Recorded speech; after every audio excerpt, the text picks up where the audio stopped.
महाराज जी मुझे इससे कैसे अभी यही विधि होई नाथ हित मोरा करो सुबेगी दास इसी से हो तुम्हारा। जाएगा। ये जो चौपाई बोली ना, इसी से। जेहि विधि हो या नाथ हित मोरा, ये आत्मसमर्पण है कि मुझे पता नहीं कि मेरा हित किसमें होगा। हे नाथ, मैं आपकी शरण में हूं। तो इस चौपाई के उत्तर में भगवान क्या बोले थे? हित ही नहीं, जेहि विधि होई है परम हित, नारद सुनो तुम्हार। वो हित की बात बोले थे, भगवान परम हित की बात बोले थे। अब हम अपने प्रसंग पे आते हैं, जो आपका प्रश्न है कि हमारे अंदर काम क्रोध लोभ मोह मद मत्सर हैं। वास्तविक आपके अंदर नहीं है। धैर्यपूर्वक देखिएगा, ये होते तो हर समय रहते ना। ये आगमा पाइनो अनित्यास्तास तितिक्षस्व भारत, भगवान कह रहे हैं। मात्रा स्पर्शास्तु कौन्ते शीतोष्ण सुख दुखदा, आगमा पाइनो अनित्यास। ये आते जाते हैं, ये स्थायी नहीं रुकते हैं। ना सुख रुकता है, ना दुख रुकता है, ना कोई विकार रुकता है। हाँ, निर्विकार स्थिति एक रस जब आ जाएगी, तब परमानंद का अनुभव होगा। पर ये स्थायी है, पहले ये बात तो मानना छोड़ो। हर समय कामी रहते हो क्या? हर समय क्रोधी रहते हो क्या?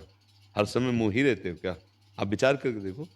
ये तत्काल संग परिस्थिति के अनुसार ये एकदम प्रकट हो जाते हैं, ऐसा लगता है। जैसे हम गलत दृश्य देखें, गलत भावना में, तो हमारे अंदर काम आ जाएगा। हमारे कामना के प्रतिकूल, हमारी मान्यता के प्रतिकूल कोई व्यवहार करे तो हमें क्रोध आ जाएगा। हमारी कामना की पूर्ति हुई तो लोभ आ जाएगा। पारिवारिक संबंधों की प्रियता बढ़ी तो मोह आ जाएगा। क्रिया की प्रियता बढ़ी तो अहंकार आ जाएगा। मैंने ये किया, मैंने ये आने जाने वाले स्थायी तो है नहीं। भगवान कह रहे आगमा पाइनो अनित्यास तास तितिक्षस्व भारत। अब इनको दूर कैसे करना है? तो भगवान ने कहा तास तितिक्षस्व भारत, सह जाओ। जैसे क्रोध आ रहा है, अब हट जाओ वहां से, मौन धारण करो। राधा राधा राधा राधा। मन कहेगा एक बार तो गाली दें, एक बार तो हम बात करें, क्योंकि क्रोध आया। क्रोध में दुरुक्ति, दुरुक्ति माने गाली। इसके बाद हिंसात्मक वृत्ति आ जाती है, मारना पीटना अपमान करना। अगर हम उस समय राधा राधा जपते हुए ध्यान करें कि हमें क्रोध पर विजय पानी है, और मौन धारण करके हट जाएं, तो हम उस पर विजय प्राप्त कर सकते हैं।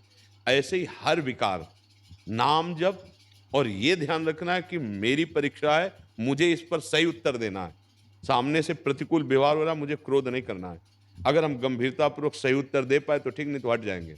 हट जाना भी विजय मानी जाएगी। वहां जीतना का अगर अपने अंदर बल है तो जीत सकते हो, नहीं तो हार जाना भी जीत है। यहाँ हट जाओ, उसको बोलने दो, उसको व्यवहार करने दो जैसा, हट जाओ। थोड़ी देर के बाद क्रोध शांत होगा आपका। अब उसको, जो आपने क्षमा के द्वारा अपने को संभाला, वो क्षमा उसके लिए दंड बन जाएगी। उमा क्षमा सापोते भारी, अपने कर्म जाय अपकारी। वो जो उसका स्वभाव बन रहा है, उसका जो कर्म बन रहा है, ये उसको दंड देगा। आपने जो अपने आप को संभाल लिया, तो आप परमार्थ पे चल दिए। एक ही सिद्धांत की बात, दूसरी समर्पण की बात।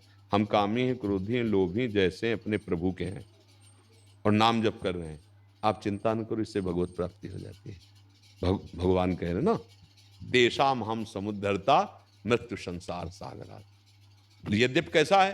बोले अपिचेत सुदुराचारो भजते माम अनन्य भाग, साधुरीव स मंतव्य सम्यक व्यवसिता। ऐसा यद्यपि वो बहुत दुराचारी रहा है, अब भी उसका मन उसी कोटि का है, पर उसने निश्चय कर लिया कि मुझ नीच का कल्याण केवल भगवान से होगा, और अब मैं भगवान के आश्रित हूं, उनका नाम जप कर रहा हूं। तो भगवान कह रहे मैं साधु बनाऊंगा, क्षिप्रम भवति धर्मात्मा, मैं उसे धर्मात्मा बनाऊंगा। फिर अपने क्या चिंता करना, जानबूझकर पाप करना नहीं। हमारे अंदर जो विकार की वृत्तियां आ रही, उनको सहना है, नाम जप करना है, अपने आप सब ठीक हो जाएगा। आप विचार करके देखिएगा, ऐसे चलिए, क्योंकि इसी मार्ग से चला गया है, तभी शांति प्राप्त हुई। अगर हम उनको सत्य मानकर, जिनकी सत्ता ही नहीं काम क्रोध आदि की, फिर हम कभी नहीं जीत पाएंगे। पहले तो मानना इनकी सत्ता ही नहीं, इनकी सत्ता हमारे भाव से आती है। ना सतो विद्यते भाव, ना भाव विद्यते सता। सत्य का कभी अभाव नहीं, इन असत कामादि क्रोध की कभी सत्ता नहीं है। इनको हम स्वीकार करते हैं। आप जो भगवान के अंश हैं, उसमें कभी काम आ ही नहीं सकता, कभी क्रोध आ ही नहीं सकता, और इस शरीर और अंतःकरण पे इनका प्रभाव पड़ता है। अब आप अपने को शासन में लाइए। अगर काम आ रहा है तो धर्मयुक्त पाणी ग्रहण संस्कार की हो, गृहस्थी में हो, तो वहां ठीक है। क्रोध आ रहा है तो अंदर पी गए, शांति से सह गए। मोह आ रहा है, उनमें भगवत भाव करो। पुत्र में, पत्नी में, माता पिता में, सब भगवान विराज। हर विकार को हम भक्ति बना लेते हैं। तभी हम चल पाएंगे। अच्छा, ये बात साधन की होती है, और एक अंदर से विश्वास कर लो, लोहा कभी सोना नहीं बन सकता, लेकिन पारसमणि के सेकंड के स्पर्श से वो सोना बन जाता है। हम इस दुरंत माया को नहीं पार कर सकते, लेकिन भगवान के भरोसे पक्का पार हो जाएंगे। जैसे हम नौका में बैठे, खेवैया खे रहा है, हम तो लहरें देख रहे हैं, ऐसे हम भगवान के आश्रित हो जाए। अंदर से वो तुम्हारे अंदर भाव है, हम देख पा रहे हैं। अंदर से तुम जो भाव ले लो कि प्रभु मेरे बनाए ना बने की कोटि कल्प लो, आपके बनाए बने की पल पाओ। नाथ, मैं 84 लाख योनियों से मुक्त होना चाहता हूं, पर मैं करोड़ों जन्म तक साधना करूं तो मुझे लगता है नहीं मैं निर्विकार हो पाऊंगा। और आप चाहो तो एक मुस्कुराहट से हमें निर्विकार कर सकते हो। अंदर से बार बार प्रार्थना, नाम जप, और ये दृढ़ विश्वास कि इसी जन्म में मेरा काम हो जाएगा। ये हम शास्त्रीय बात करें, आशा बंधा समुत्कंठा नाम गाने सदा रुचि। आशा बंधा, ये दृढ़ आशा कि अब तो मेरा कल्याण हो गया। क्यों कल्याण ना होना होता तो संत समागम न मिलता, कल्याण ना होना होता तो मैं शरणागत नहीं होता। इसका मतलब मेरा कल्याण पक्का है। आशा बंधा और समुत्कंठा नाम गाने सदा रुचि, उत्साह पूर्वक राधा राधा राधा राधा राधा, ठीक हो जाएगा। आप देखिए करके, अंदर सहने की सामर्थ्य आए बिना कोई साधु नहीं होता। साधु का मतलब किसी वेश से नहीं है, उद्देश्य मतलब है, क्योंकि साधु ही भगवान की प्राप्ति करता है, असाधु संसार में आसक्त होता है।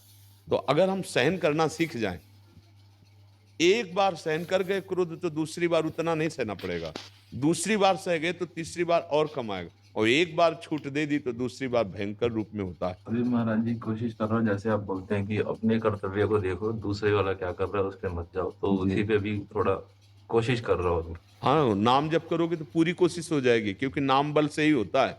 अगर नाम का बल नहीं तो बुद्धि काम नहीं करेगी, फिर तो क्रोधावेश में कामावेश में आ जाएगी। कोआ मदांधो मदना तुरोवा, बुद्धि अंधी हो जाती है जब काम। पे अफसोस होता है कि हाँ, लेकिन अफसोस होना ये आपकी पवित्रता का लक्षण है, पर अफसोस तक पहुंचने ही ना दो। मौन धारण करो, हट जाओ वहां से, बस हिम्मत करके हट जाओ। थोड़ी देर का वो होता है, अब वो जहाँ शांत हुआ तो फिर पश्चाताप नहीं करना पड़ेगा। और अगर आप सावधान न रहे तो आप देखो, जेल इसी में भरी, क्रोध में ही तो भरी। ये शरीर के भयानक दुख कष्ट जो मिलते हैं, क्रोधावेश में पापाचरण, कामावेश में पापाचरण, उसी का फल भोगना पड़ता है। तो हम वो दंड भोगें, उससे अच्छा थोड़ी जलन सह लेते हैं, तो हमारा हृदय पवित्र हो जाएगा और हम एक परमार्थ के पथिक हो जाएंगे। ठीक है। नीरज कुमार तिवारी जी।